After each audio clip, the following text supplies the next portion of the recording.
load code កំហុច7 ដងបញ្ហាទៅលើ EOT ឬ ECT EOT នឹងមកពី all temperature វាហើយ ECT នឹងមកពី cooled temperature វាណា sensor កម្ដៅសមីបាទដែលយើងហៅថា sensor កម្ដៅប្រេងម៉ាស៊ីនបាទ sensor បាទស្ទង់ចាប់ជាមួយនឹងសីតុណ្ហភាពទឹកសីតុណ្ហភាពប្រេងម៉ាស៊ីនបាទ load code 7 ដងមិនមែនឲ្យបងឯងទៅដូរជាមួយនឹង sensor ហ្នឹងទេ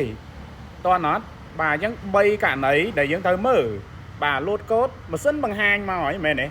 7 ដងបាទណាបាទ7 ដងគឺកូដទៅលើ EOT បាទឬក៏យើងហៅថា sensor ចាប់សីតុណ្ហភាពប្រេងម៉ាស៊ីនអញ្ចឹងយើងត្រូវយល់ដឹងថា3ចំណុចដែលយើងត្រូវអនុវត្តទៅលើ sensor ទាំងអស់នេះបាទណាទៅលើ sensor ទាំងអស់នេះបាទយើងត្រូវយល់ថាពួកនេះវាមានភ្លើងណាវាមានភ្លើងនេះឃើញទេភ្លើងនឹងម៉ាស់បាទចេញពីម៉ាញ៉េតូឃើញទេបាទហើយបើយើងអត់ទាន់ដឹងថាភ្លើងណាជាប្រភេទភ្លើងដែលបញ្ជាចេញពីម៉ាញ៉េតូហើយបើយើងអត់ទាន់ដឹងថាភ្លើងណាជាប្រភេទភ្លើងបើកសោបហ្នឹងហើយយើងទៅជួសជុលប្រព័ន្ធបិចសាំងមិនកើតអញ្ចឹងយើងត្រូវហ៊ានណាយើងត្រូវរៀនបាទយើងត្រូវស្វែងយល់បងឃើញហ៎បងឃើញ Instagram បងឃើញផ្ទាំងនៃខ្ញុំនេះដាក់នេះគឺខ្ញុំបង្រៀនសិស្សខ្ញុំណាគឺគាត់យល់ច្បាស់អញ្ចឹងសូមបញ្ជាក់ថាមិនមែនម៉ាស៊ីនឆែកទៅឃើញមានបញ្ហាកូដកំហុចបាទប្រាប់ថាឧបករណ៍នឹងខូចហើយយើងទៅដូរឧបករណ៍នឹងមិនត្រូវបាទទី1យើងត្រូវដឹងថាមានភ្លើងមកអត់នេះភ្លើងបញ្ជាមក sensor EOT ឬ ECT ហ្នឹងឬយើងហៅថាសីតុណ្ហភាពប្រេងម៉ាស៊ីនហ្នឹងណាចន្លោះពី4វ៉ុលបាទទៅ5វ៉ុលយើងវាស់មកចេញមកអត់ទេអញ្ចឹងបើសិនតែភ្លើងអត់មានចូលមកក្នុង sensor ផងយើងឆែកមើលខ្សែដាច់មកមែនអត់បាទឆែកមើលខ្សែដាច់ខ្សែដាច់ទេខ្សែមានចម្លងបានត្រឹមត្រូវមែនទេ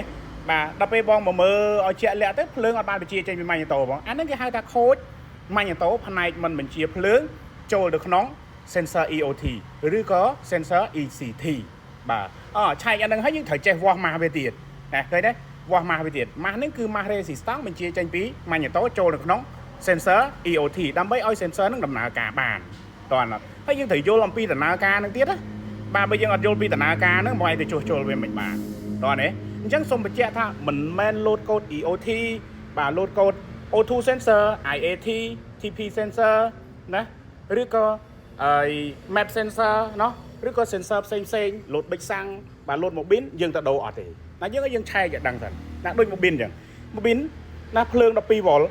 ទទួលពីភ្លើងពីការបើកសោណាបាទបើកសោមកមានភ្លើង12វ៉ុលយើងចាក់មកអូម៉ែត្រយើងកាច់ទៅ20វ៉ុល DC តើណាបាទហើយម៉ាស់របស់វាគឺម៉ាស់ចេញពីម៉ាញ៉េតូម៉ាស់បញ្ជាមុនដើម្បីបញ្ជាម៉ាស់នឹងទៅបានណានេះត្រូវមានជាមួយនឹងឧបករណ៍មួយគេហៅថាម៉ាញ៉េទិកណាចាប់ជាមួយនឹងរលកសញ្ញាដើម្បីឲ្យកណនាការបាញ់ភ្លើងឲ្យបានត្រឹមត្រូវបាទណាយើងសូមបញ្ជាក់ទៅដល់បងប្អូនទាំងអស់គ្នា